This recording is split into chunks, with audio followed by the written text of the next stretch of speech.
Hello and welcome back to the Beefy Tech channel. Season 6 released yesterday and I got to test the game out and play it quite a bit. As you can see in the background, my benchmark results are mildly worse than they used to be. It's not really that big of a difference, but I thought it's worth noting. One very important thing though is that you really want to be on GPU driver 536.99 for Nvidia if you want to be getting the best performance. Jumping over on my streaming computer, I want to go over a video that I captured of Vondel. And specifically, let me quickly mute myself before I deafen both of us. I wanted to go over the FPS numbers in the top right hand side. What you may notice is that they're completely atrocious for a 7800X3D CPU with DDR5 6400 and a 4090, because they truly are atrocious numbers right there. And I thought they broke the game again. I was really upset until a friend of mine reminded me that some of the latest drivers don't have resizable bar anymore for Nvidia. So I switched back to 536.99, game ready driver for Nvidia, and these are the results. Now look, I don't know what more to tell you then. The number that I'm seeing now is definitely larger than the number that I saw before.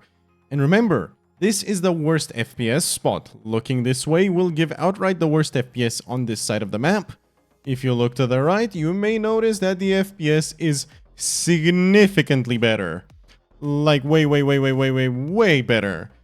Looking back this side, of course, it does go lower, but nowhere near what it was in what I just showed you before. And seeing performance metrics in areas like this, that is just so consistently good, makes me wonder, how can they just not do this across the entire map? And I do get that buildings are blocking the view here, but yeah, looking to some sides, like see here, lowers the FPS by quite a bit. And now it's fine apparently, but yeah, no. The whole idea is that Vondel still has its issues, but on this driver, it's perfectly fine in comparison to before. So what you may notice over here, if you look in the top right hand side, is that the FPS is actually really good. Basically, I'm seeing above 310 average FPS and above 245 in the 1% lows, which for 7800X3D and the 4090 is actually quite good. Not the best out there, but it's good nonetheless. Mind you, servers play a huge role in this. This was recorded on a solo server that had only 52 people in it, somehow, magically. Meaning this server could have just been extremely good, meanwhile the one I recorded the footage today on could have been extremely bad. My suspicion is that it's a little bit of both, that the update did actually hit FPS a slight amount, but probably not as much as you'll see over here. So what you may notice is that we went down by about 20 FPS in the averages and about 15 FPS in the 1% lows. Which, yeah, I'm not gonna lie, is quite a bit and could be tossed up to the update today or to a server, because this is quads instead of solos. It's rotation right now, so I don't have much of a choice. I had to test in quads. But yeah, the FPS is lower in Al Mazrah for me.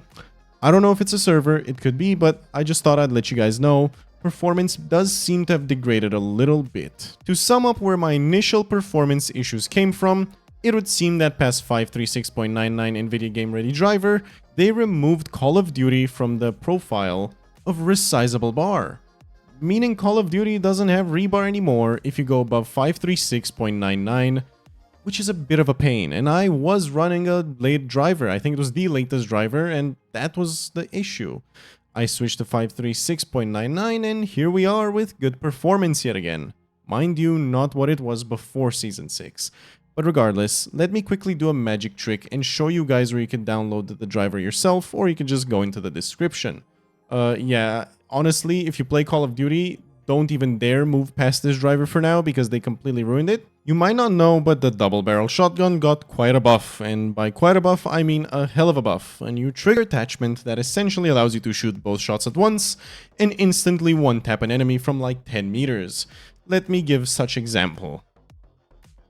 Poor guy never saw it coming, and mind you, I'm even running Dragon's Breath over here, which does add a slight delay to the one-tap, but it increases the one-tap range.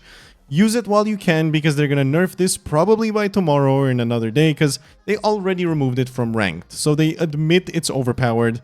Enjoy this busted OP shotgun while it lasts. Do let me know how you're enjoying this season of Call of Duty down in the comments below. I've already leveled both of the new guns, and I have to say they're both good.